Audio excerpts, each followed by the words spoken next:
Hello and welcome to my channel. Today I decided to ask the spirit of the Sable for a message for us. And for the Crystal Power Tarot, I've just been using the Major Arcana cards, but the 4 cards we received today were the Hierophant, I am ready to love and learn, the Hanged Man, I can see this situation another way, Internal Explorer, and Beyond the Mind.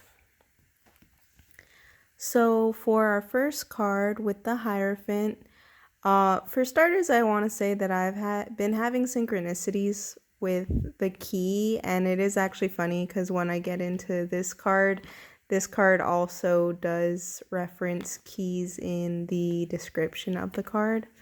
But with this card, the Hierophant, honestly, in general, I'm not always a fan of the Hierophant card. It's just, in a lot of decks, it can be kind of strict. It's like rules, kind of regulations, the almost, I don't want to say like lawyer kind of card, but I guess you could just say the authority figure. Sometimes it's associated like with government officials. But this one I really appreciate just because it doesn't have the same energy as some of the traditional tarot hierophants have. And with the Hierophant, even though it can be kind of easy to be like, oh, it's like a strict card, it's definitely necessary. Like, we do need structure in our lives. We do need to have some stability. It can be easy, especially those of us that are into more esoteric spiritual stuff. It can be really easy to get like lost in the ethers. So it's important to have that kind of structure in your life, to have those rules, to have those organizations, to have the day-to-day rituals that help us get into flow, that help us keep up with our daily tasks. And in general, this one, it does have like these different tools she has that's helping her, and it helps her learn, it helps her evolve as a person. It also kind of reminds me of like Saturn. I feel like Saturn in general can be really misunderstood. I feel like a lot of people love Venus and they love Jupiter. It's like beauty and abundance. But I feel like Saturn sometimes gets a bad rep because there are a lot of like important lessons to learn, and often because people don't want to put in the hours for it, it can end up coming up karmically. So just giving ourselves these structures in life do help us. It's just like with children. It can be, if we let them do whatever they want, they would be eating ice cream 3 times a day and would be going to bed at like 11 o'clock at night. Which obviously for a child, they are growing and you need to have a structure for them. You need to be giving them healthy foods. You need to be making sure they're going to bed at a reasonable hour, and maybe they don't like it and they don't understand, but it's for their best and it does help them grow as people. So it's important, even as adults, for us to have those structures for ourselves, because it can be easy, especially when you don't have someone following you around, making sure that you're doing the day-to-day tasks, that you're cleaning your home, that you're washing the dishes, that you're showing up to work on time, that you're paying your bills on time. We need these structures in our life in order to keep up with the material world that we live in. So just having these tools to help us tackle on any tasks that we have, any type of issues we might be coming into, it's going to help us focus on having more time for the things that we enjoy as well, in order to focus on the things that we kind of have to get done through the day. So having that openness, having that willingness is going to help you in the long run, even if sometimes it can kind of feel like a hindrance or like an obligation. And with this card, with the amethyst, that's a very spiritual card, or crystal, so there might be some need for you to focus on your spirituality, to focus on maybe cleansing your space, maybe spending time with your guides. Amethyst in general is I mean, obviously crystals are esoteric in general, but amethyst can help you focus on your third eye. So just having that can help if you're having any kind of tension or issues, you need some cleansing. Wearing amethyst can also help with that. So this card just mentions the importance of the amethyst. And as you see, she has it here on her third eye and in her hand. And she's focusing on the keys that she needs in order to learn more in this chapter of her life. And for the next card, we got the Hanged Man. I can see the situation another way. In this card, it mentions that this is the Tree of Life. And as you see, in some Hangman cards, the man is sometimes tied up and you can see that he's struggling. But in this card, it's almost like he's had an epiphany, and you can see that it's almost like he's become enlightened. Even though he is tied to this tree, his arms aren't bound, and you can see he almost feels like a relief. He feels like he's let go of something. And with selenite being the crystal associated with this, selenite is a very cleansing and healing crystal. It's actually a crystal you can use to cleanse other crystals that you have.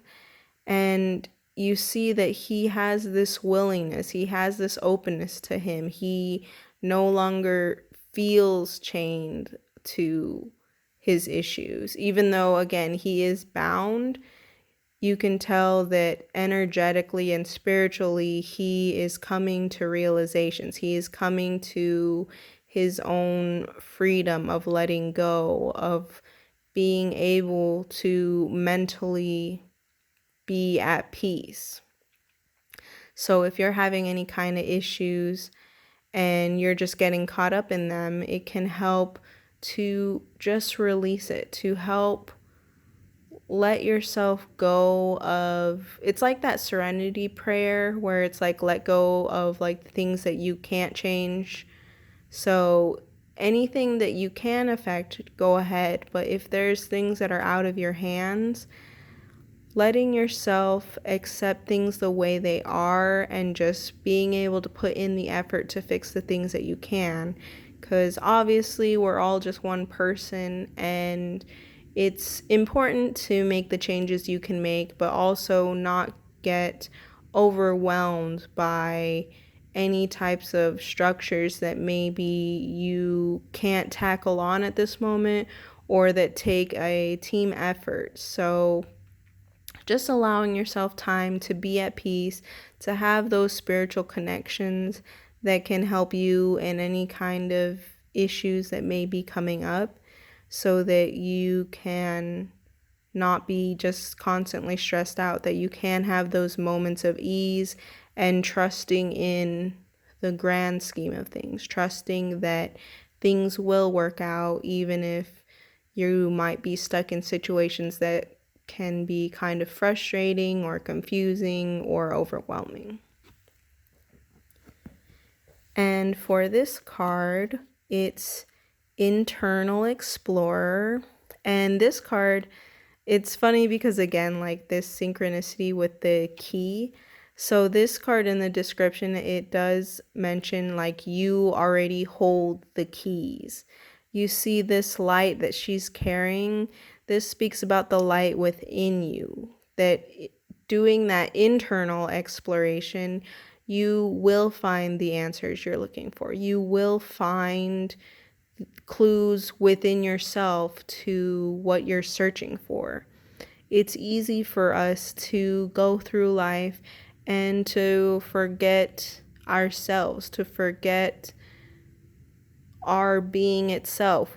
It's easy for us to give into what other people say, or to just wanting to be a part of something and neglecting ourselves, neglecting our dreams, neglecting our goals, and neglecting our spirit. Are you tapping into yourself? Are you listening to yourself? Are you holding space for yourself?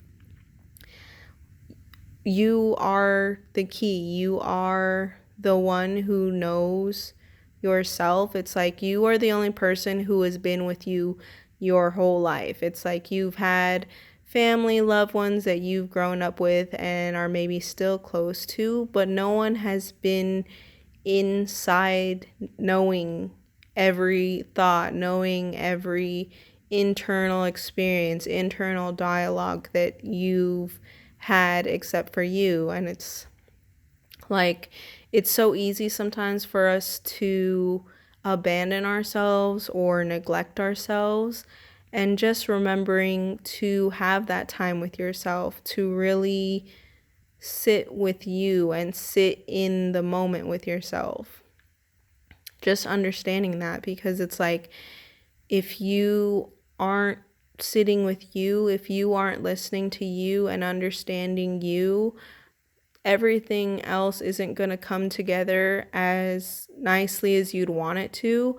And even if things come out like perfectly, if you haven't sat with yourself, if you haven't nurtured yourself, if you haven't been your own friend, you're not going to appreciate anyways. You aren't going to be happy. It's like, there will still be issues, whether it's issues of you having a hard time manifesting because you haven't been connecting with yourself, so you're not really able to tap into those manifesting powers like you would like.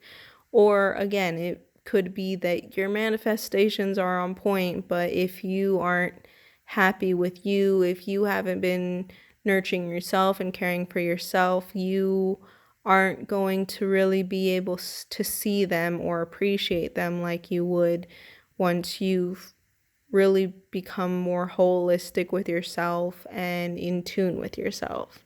So just taking that time to tap into yourself, to see your own beauty, to see your own way that you are creating this world of yours, will help you if you're having some kind of issues. Both of these cards did talk a lot about like needing to meditate and tapping into your spirituality. So if you haven't really been following up on your spiritual practices, whatever they may be, now would be a good time to just take even like 10 minutes in your day to just sit with those practices, whether it's talking to your guides, to your ancestors, whether it's cleansing your home, sweeping, lighting candles or incense or sage, whatever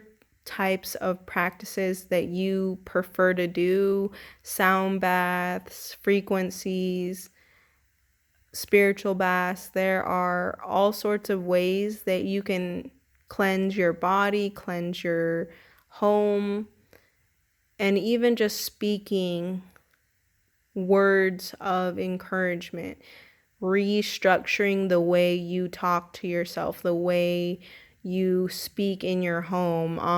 I don't know if any of you are into feng shui, but if you're into feng shui, there's I had seen this post that actually was really interesting, that it's like you welcoming your home, that your home is a extension of yourself. So that can be another practice you can do, is just taking better care of your home, of yourself, of your surroundings. So in a way, everything is kind of spiritual. Everything can be a ritual, but it's just a matter of how are you going to do that for yourself? What are the ways that you are going to be checking in with yourself and be improving your surroundings?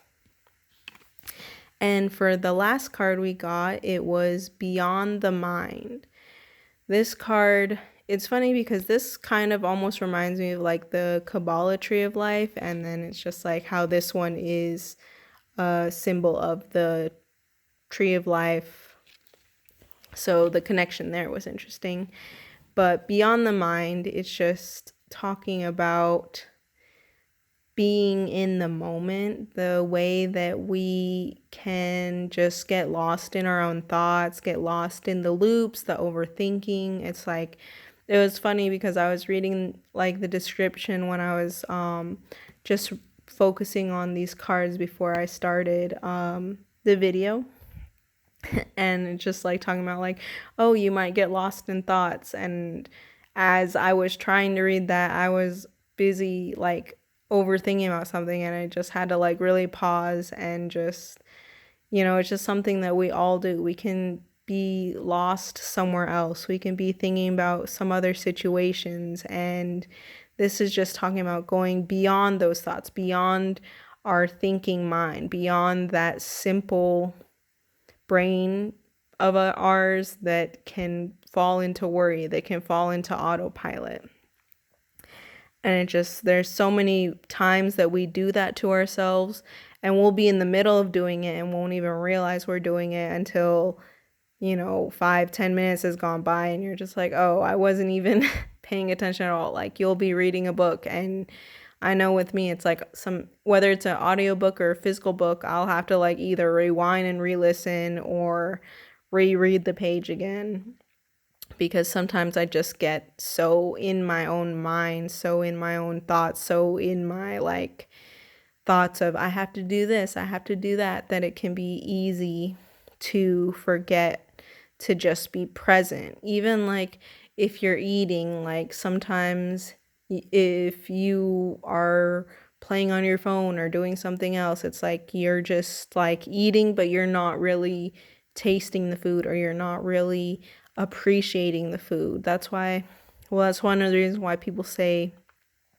you should pray over your food and you shouldn't be like watching TV and stuff while you eat, just because it helps you really focus on the moment. It helps you appreciate the food, appreciate whoever made the food, appreciate how it even came to your table, because it's just easy for people to forget how much work goes into all the things that we have in our lives. It's like very few people are 100% self-sufficient, like unless you're a homesteader living off the grid. Most people need other people to have the things that they have in their daily lives. So just remembering like all the effort put into each item we have, or again like each meal we have, can help you kind of sit in that moment like, hey, like I'm going to just sit with this food and I'm going to eat it and I'm going to enjoy it. I'm not going to be